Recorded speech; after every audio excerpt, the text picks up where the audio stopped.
কি করছো তুমি? একটা ফুল দিবা আমাকে? কত করে এটা?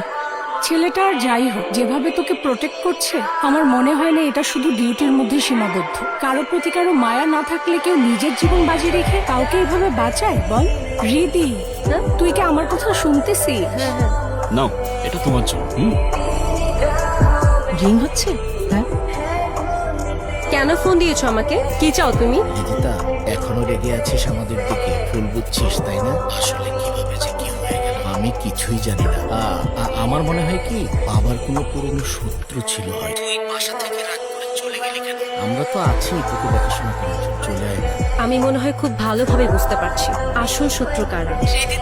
মা, তুই এভাবে বাসা থেকে চলে গেছিস, আমার ভীষণ খারাপ লাগছে। আমার বুকটা ফেটে যাচ্ছে মা। তুই বাড়ি ফিরে আয়, বাড়ি ফিরে আয়। শুনতেছিস মা তোর জন্য কিভাবে কান্নাকাটি করছে? চলে আয় না, লক্ষ্মী বোন আমার। ঠিক আছে, আমি আসতেছি।